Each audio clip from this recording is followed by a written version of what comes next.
আসসালামু আলাইকুম, কেমন আছেন? সালাম কালাম তো ভালোই দাও। শুনলাম তুমি নাকি সবার সঙ্গে বেয়াদবি করে বেড়াও, এলাকার কোনো মানুষই নাকি তোমার সঙ্গে স্বস্তিতে থাকতে পারে না, তোমার বাপের কাছে নাকি প্রতিদিনই বিচার যায়। সালাউদ্দিন কেমন আছোস? দোস্ত তুমি আমার নাম ধরে ডাকলা? তোর নাম সালাউদ্দিন না? হ্যাঁ। তা কি ডাকু শালা? শোনো, আমি তোমার বাপের বন্ধু, বাপের বন্ধুরে কেউ নাম ধরে ডাকে? তো বাপের বন্ধু কি আমার বন্ধু হইতে পারে না? ম্যাচ আছে। এই যে আপনারা আমি সালামটা দিলাম, মুসলিম হিসাবে উচিত ছিল আপনার সালামের উত্তরটা দেওয়া। আমি তো ভদ্রতার সহিত আবার জিজ্ঞাসা করছি, আঙ্কেল কেমন আছেন? উত্তর দিছস? উত্তর দেস না। তুই উত্তর না দিয়া তুই আজকে আমারে কস আমি আস্ত বড় বেয়াদব। আমি তো বেয়াদব, আমি এত বড় বেয়াদব যে আমার বেয়াদবি যদি এখানতে মাপা শুরু করস টেকনাপ গিয়ে পৌঁছাবি, তারপর আমার বেয়াদবির সীমা খুঁজে পাবি না। তোমার বাবা কি করে? আমার বাবা একজন সচিব। তুমি একটা সচিবের মেয়ে হয়ে? তোমার বাবা জানে, তোমার মা জানে যে তুমি এরকম এই টাইপের বদমাইশ ছেলেদের সাথে মিশতেছো?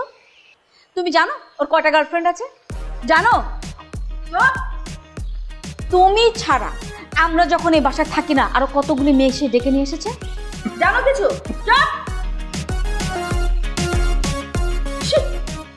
তুমি চেনো এই ছেলেটাকে? এরকম একটা বখাটে ছেলে ডাকলো আর তুমি একটা খালি বাড়িতে সুচ্ছুট করে মেয়ে চলে আসলে। যাও যাও বাসা যাও।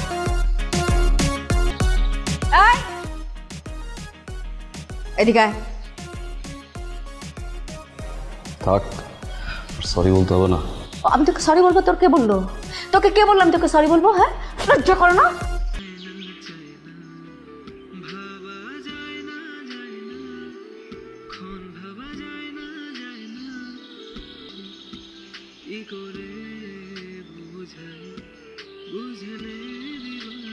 বেয়াদব! এই বেয়াদব! হ্যাঁ, ওর কত বড় সাহস! হ্যাঁ, আরে কি হয়েছে মানে? তোমার ছেলে আশকারা দিয়ে দিয়ে তো মাথায় তুলে ফেলছো।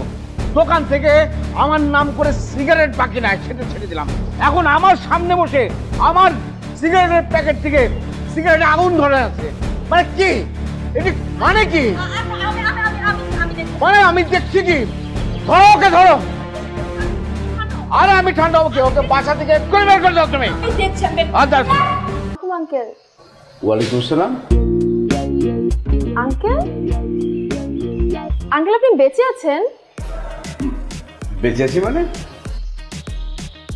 না, পিয়াস বলল আপনি মারা গেছেন, এই জন্য আপনাদের ফ্যামিলিতে নাকি ক্রাইসিস চলছে, এই জন্য তো আমার কাছ থেকে 50,000